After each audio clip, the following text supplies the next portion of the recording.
Chapter 2, 3, and 4, Advanced Conduction. Topic 1, Fundamentals of Conduction Analysis. A.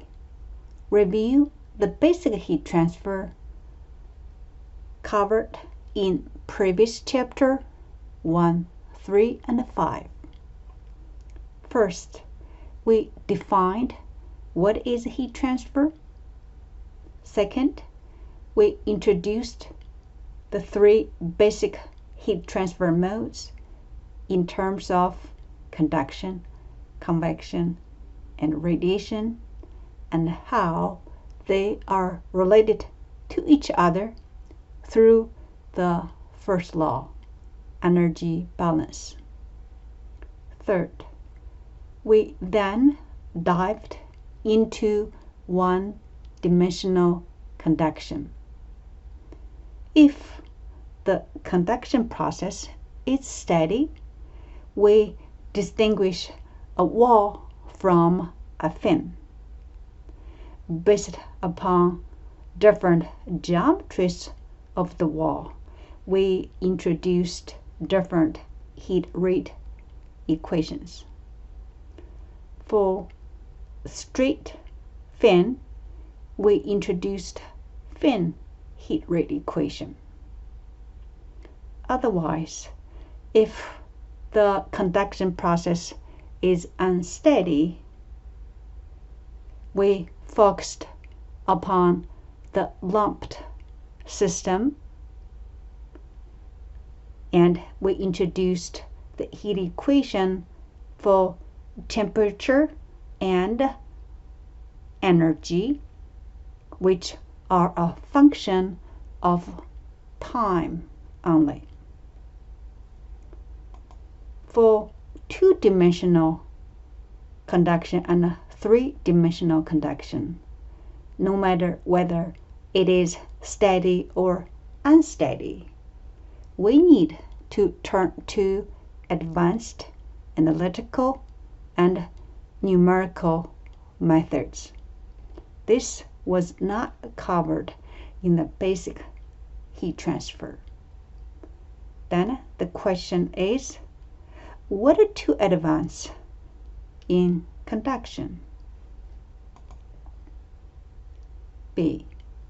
What needs to advance in conduction is for students to develop these abilities. 1. Able to derive the heat conduction differential equation. 2.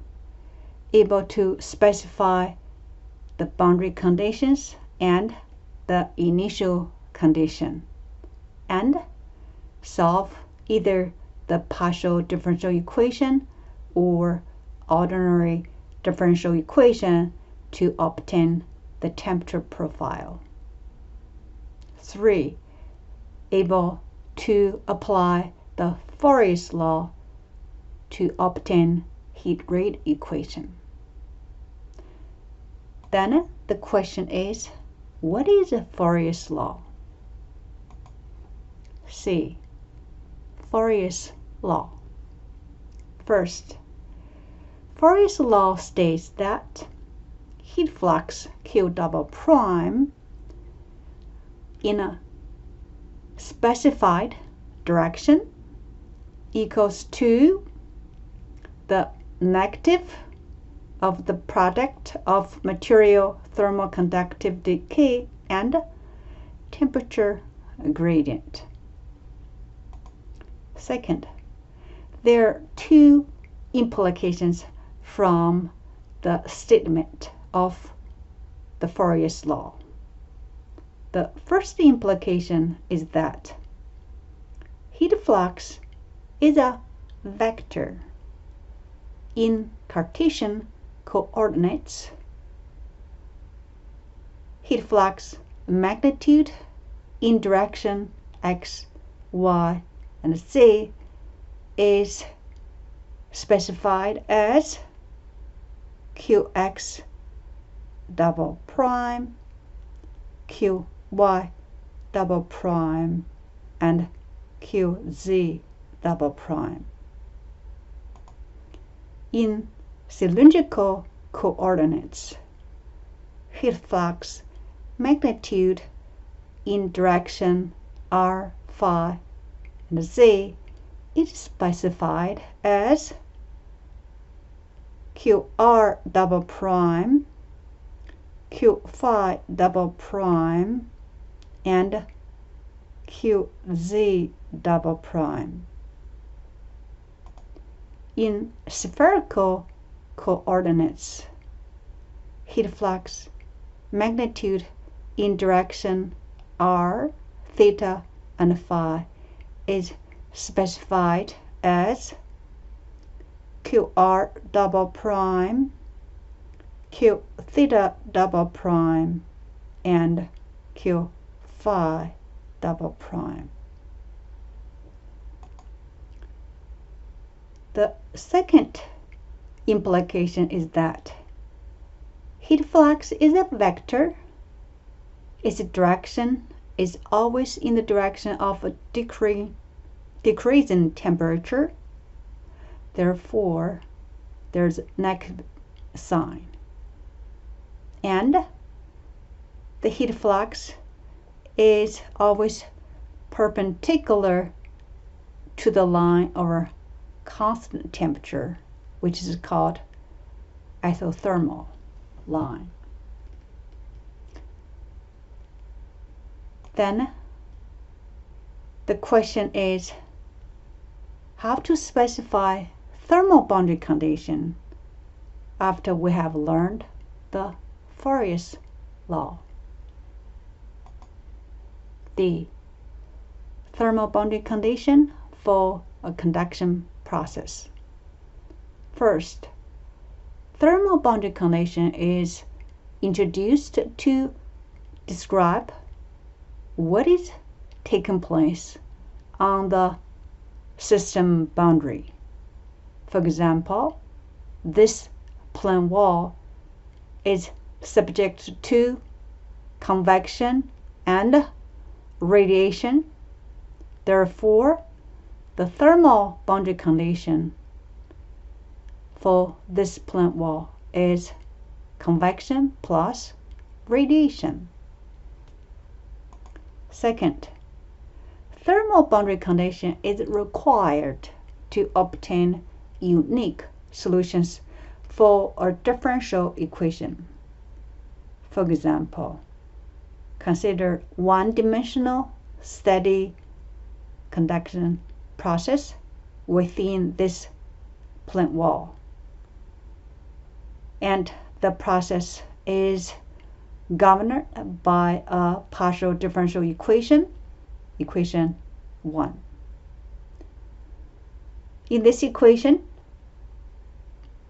it is a second order in x direction. Therefore, it requires two boundary conditions. Then the question is, what are the common thermal boundary conditions? E.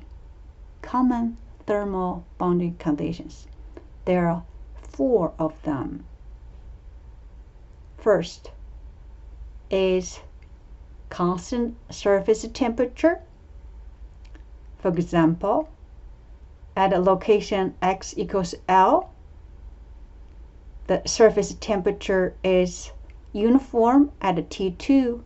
Therefore, the thermal boundary condition is a constant surface temperature, and it is represented in equation 1. The second is constant surface heat flux. It includes adiabatic, which is a zero heat flux. For example, at a location x equals 0, uniform heat flux are imposing on the surface. Therefore, the thermal boundary conditions at x equals 0 is constant surface heat flux, and it is represented in equation 2.1. The third is convection. For example, at location x equals L, the tip surface is subject to convection. Therefore, the thermal boundary condition at x equals L is convection, and it is represented in equation 3. The last one is symmetric thermal boundary condition. For example, the temperature, field, and the geometry is symmetric about the surface at location x equals 0. Therefore, it indicates there's no heat flow in or out through the surface at x equals 0. Then equation 4 represents this symmetric thermal boundary condition. F. Example 2-1. How to specify thermal boundary condition. A plane wall is steadily exposed to convection and radiation at surface of x equals L. The surface temperature at x equals 0 remains uniform temperature of T1. The governing equation for this conduction process is second order in x direction, and it's represented in equation 1. We need to specify the boundary condition at locations x equals 0 and x equals L. At location x equals 0, the surface temperature remains uniform at T1. Therefore, the thermal boundary condition at x equals 0 is constant surface temperature, and it is represented in equation 2. At location x equals L, we first define a control surface and then identify all the heat transfer mode: conduction, convection, and radiation. Next, we apply the first law to the control surface. It is represented in equation 3, which is heat in equals heat out. Next, we represent each term in the first law with explicit heat flux equation. It is represented in equation 4. Conduction heat flux is represented by Fourier's law in the x direction. Convection heat flux is represented by Newton's cooling law. And radiation heat flux is represented by the Stefan-Boltzmann Law.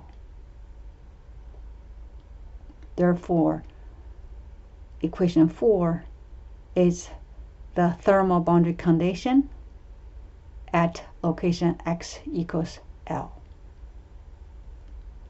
Then there's a question: what condition to specify if the conduction process is unsteady? G. Specify condition for unsteady conduction process. First, unsteady conduction is a heat transfer process. During this process, the temperature and heat rate varies with both time and location, as we have seen in this example. A hot copper block at initial temperature 50 is suddenly quenching in the cold water at 0 degree. The temperature changes with location and time. As a result, for unsteady conduction process, we need to specify the initial condition to answer the questions when the heat transfer process starts and what temperature field looks like at the beginning. Second, if Ti represents the initial temperature of the system body, often it is a uniform temperature, then the initial condition is specified as in equation 1, which is temperature at the beginning equals the initial temperature Ti. Third, example 2-2. Consider one-dimensional unsteady conduction within the copper, which is suddenly quenching in the cold water. The unsteady conduction is mathematically described in equation 2. Since this heat equation is first order in time, it requires one initial condition, which is represented in equation 3. That is, temperature at the beginning is 50 degrees. H. Taylor series expansion and its application. First, the general form of Taylor series expansion for a function f is given by equation 1.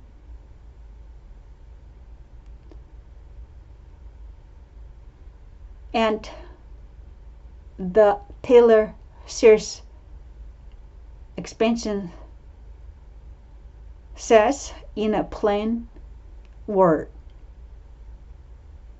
is that if you know the function value at a single point x0 and all its derivatives, then you can find the function value at any other single point. Second, Taylor series expansion approximation is represented in equation 2.1. It neglects the high order terms. It is very useful to represent the temperature difference with its derivative. Third, example 2-3. 3. We know the heat rate Q in the x direction at the surface of x. We need to find the heat rate Q in the x direction at the surface over x plus dot x. We apply the Taylor series expansion approximation equation 2.1 to the heat rate. We have heat rate in the x direction at the location x plus dot x equals heat rate in the x direction at x plus their derivative at the location x times the distance dot x. With a little mathematical rearrangement, we can get the heat rate difference to be represented by its derivative. Students can practice in the y direction. At this point, we covered the topic 1. After the topic 1 study, you should be able to specify the heat flux using the Fourier's law. For example, Qx double prime equals negative K partial T partial X. Second, you should be able to specify the boundary condition and the initial condition if the process is unsteady. Third, you should be able to apply Taylor's series expansion. See you next time.